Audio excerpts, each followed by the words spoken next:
Hi. Not really sure if I'm recording or not, but I'm trying. Anyway, welcome everybody to Astro Gazer 2018 already. Can you believe it? I can't believe it. I was just thinking the other day, where did the year 2000 go? I thought when I was a kid I was going to be old when this happened. And here we are in 2018, and about to go into January 1st tomorrow, and we're going to have a full moon in Cancer. And, after the solar eclipse back in August, we've been really reviewing a lot of things through Sagittarius. With Saturn and Sagittarius, we had to go over our, daily habits, what makes us happy, what's keeping us from healing. All these things were coming up for everybody. And, anyway, we now are moving into this Cancer full moon, which is really asking us to let go of all these things that hurt us in our past. Um, there's no wonder why Cancer is very emotional sign. They are really keen to all the feelings, and they tap into this really well. And you can just move your eyes slightly and they will know what you're thinking and feeling.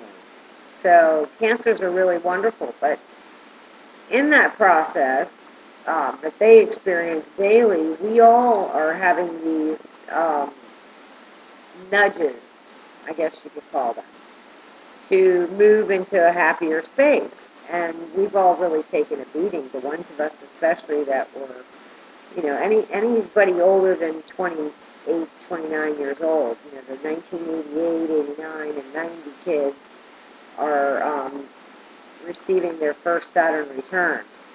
And they're kind of taking things and the way the world is a little hard. And I can't honestly say that I blame them. As a Virgo, um, I've been holding that energy since I was a kid. So, here they are, and here they come, and they're the Capricorn generation, and they want a different way of life. They look around and they know that none of this is sustainable, and that we're all going to die if we continue on this path of, spraying chemicals in the air and creating all these plastics with all these different chemicals, and the pharmaceutical companies are just for profit, and the medical field is a disaster. The jail system is a disaster. The education system is a disaster. So all these industrial systems that we've built over the last 200 years are really, we're not able to continue like this. And actually, I think the millennials are really great. I know they get a lot of flack. A lot of people don't like the millennials because they think that the millennials are, selfish and bombastic and self-centered, and they don't really pay attention to what's going on with anybody else. But they really can't afford to. They're so busy managing their own emotions and their own um, connection to this world that they really don't have time for all this feeling stuff, which is very Cancerian. So here we are in the age of Aquarius, and the first thing that we're, basically being asked to put task to with Saturn is to get rid of these heavy-duty emotions, and it's their Saturn return. So I think this speaks, the majority of it, to the millennials, and everybody else is falling into it too. Now, some of the older generations, like the Leo generation, they're very stubborn. They've lived their whole lives like this, and they are not so apt to change, right? The next generation, the Virgo generation, well, if something can be fixed, a Virgo is going to want to do that. So I'm hoping that the majority of the Virgo generations, will come to the assistance and the aid of the millennials. you know, we should be writing books about the way that it should be, not focusing and concentrating on what has gone on that's wrong. Yes, we have a big mess to clean up. Yes, it's very daunting, but this is where we're getting caught up in our emotions over it all so much that we can't function any longer. And we must function through this. We must move through this. You know, I talk a lot to my friends. Speaking of my friend, she's calling. Say hi to Dee. um, but anyway, you know, I talk a lot to my friends about how we're on this ecliptical, in this figure-8 cycle, right? So we've come from Aries, the age of Aries, the age of Taurus, the age of Gemini, Cancer, Leo, Virgo, Libra, Scorpio, Sagittarius, Capricorn, Aquarius, and Pisces was the last age that we were in. And that Piscean age was really a conglomeration of everything, right? So this is where people got the message that the Mayan calendar was going to end. Well, the Mayan calendar did end because it was the end of the descent away from our heavenly spirits into the flesh. And we went as far as we could go with that. And we went into a male-dominated age for the conglomeration of it all. So we said to be away from God is to take our own power and our own volition and our own will and do whatever we wanted to do with it. However, in the process of that, we forgot something. We forgot our spirit. And we forgot and we forgot and we forgot. And now we're so far away from our spirit that we've forgotten most of what we need to know to get back to our spirit.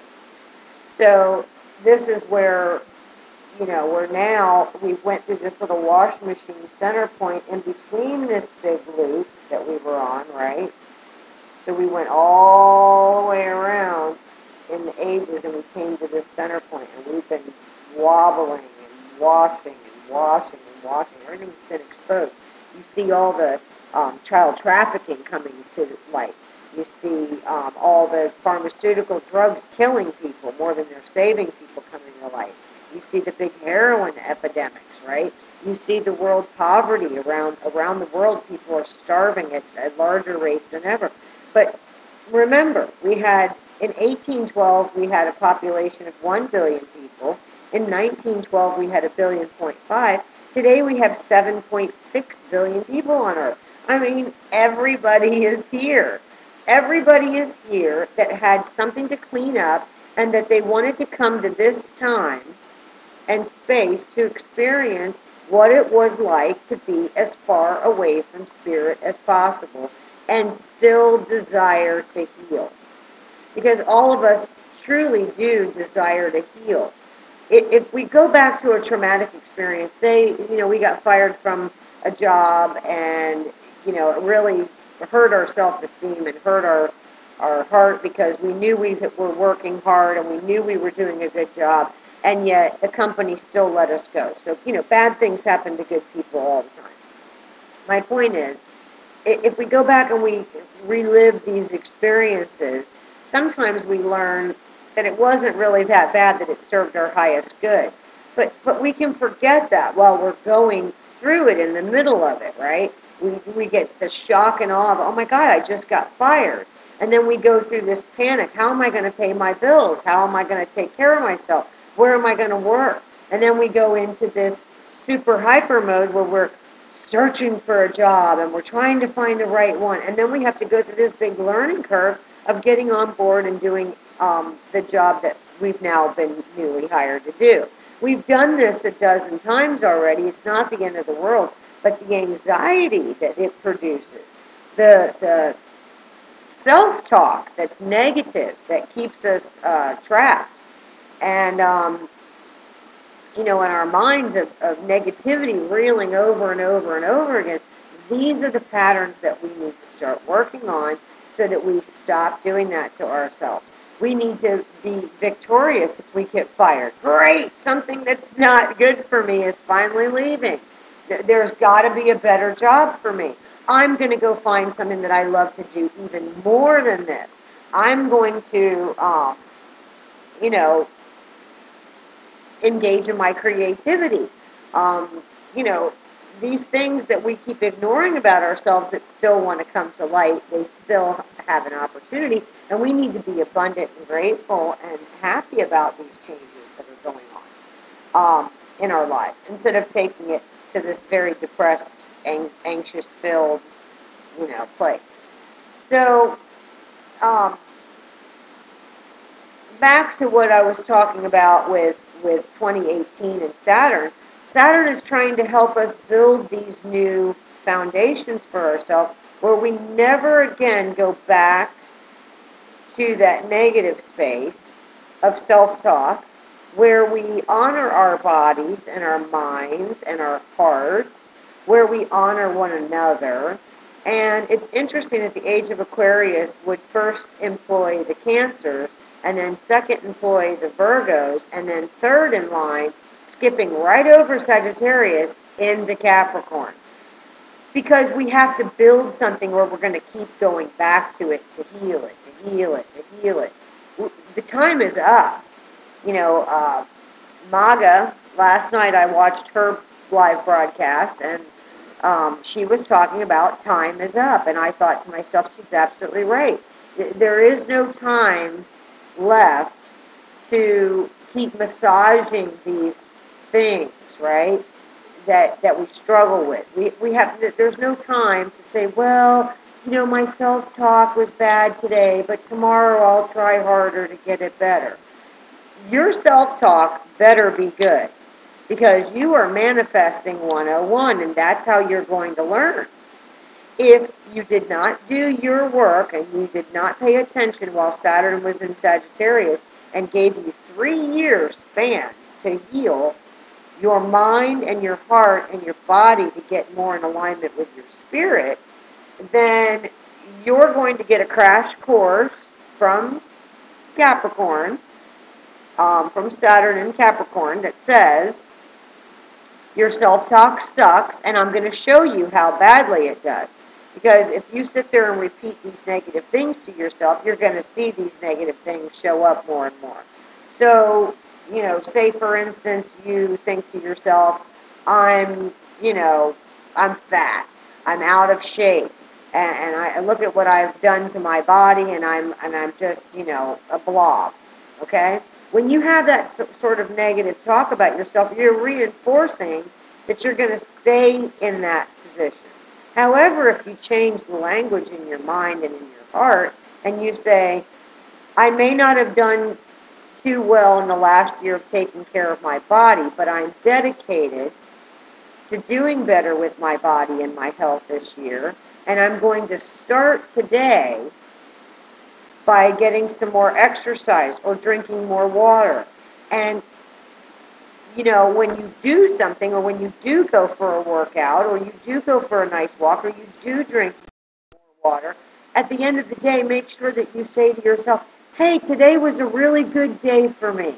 I drank more water, I feel better, I took a nice healthy walk, I went for a workout. I feel good about the progress that I'm making. I feel good about the achievements. I feel good that I can set a goal for myself and achieve it. Now, maybe that was a horrible example, because people really do struggle with health and weight issues. And it's not uncommon to do.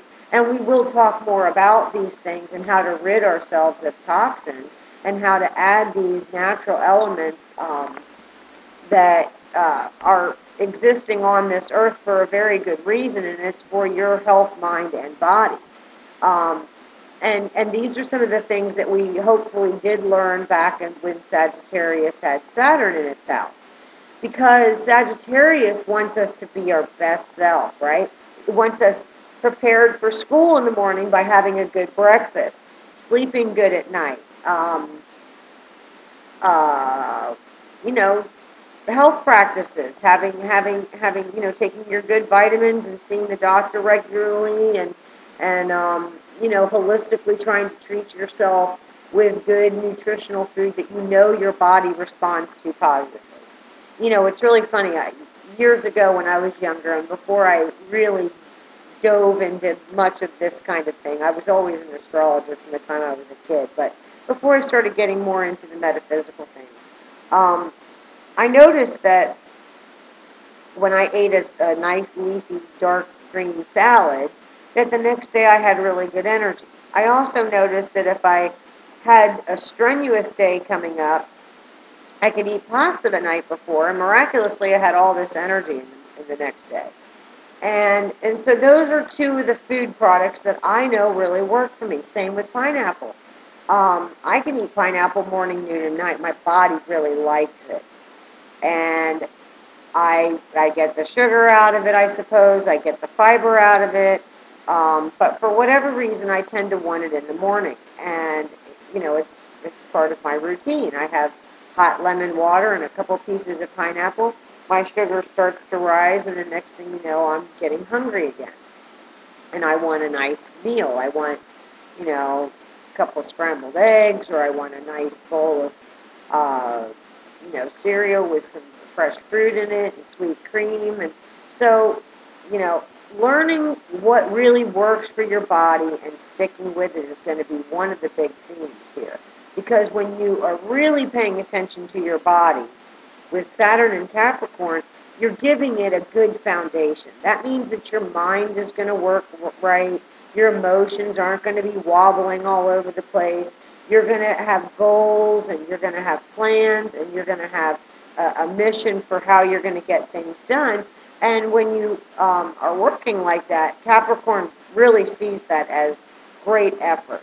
A lot of times we tend to think of Capricorn energy as this strict, dogmatic, boring, and it can be. But remember, the older a Capricorn gets, the more playful they get. Does anybody know why? I know why. Because they were the taskmaster and they set out to achieve their goals at a very young age in life because they were power packed with that volume of energy. And when they achieve those things, then suddenly they become, more lighthearted. They don't have all these tasks. Their foundation is built firmly. So this is what Saturn is going to try to teach us all. It's interesting how it's going to affect the different signs. So I'm just going to give you a little quick rundown of Saturn in relation to Aries. Okay. So and so on down the line. So starting with Aries, if a Capricorn met an Aries, he would say, okay, the weapons are good if you get into trouble, but you can't take them everywhere with you. And you can't just be this warrior all the time because you will not have a long life. Your chances of dying prematurely are pretty high. So you're going to have to learn to manage your wars that you wage. You're going to have to know when, and you can't just wage every war. You're going to have to know where and when and what things are worth fighting for. So what does that say to all of us? Because we all have Aries in our chart. That says to each and every one of us, pick your battles. Don't engage in every battle that comes up. Take a seat back every now and again and watch and let things play out for itself. Okay? When you do that, and then you do have to engage in battle, you're strong and you're agile and you have the ability to be effective for your mission. Okay? Now, Capricorn for a Taurus. What are you building, Taurus? How important is it to you? How important is it to the people around you? How are you connecting with other people? How are other people perceiving you when all you care about is money and possessions and materialism? How do people really relate to you when you're so dogmatic about what you eat and you only care about filling the cupboard full of groceries?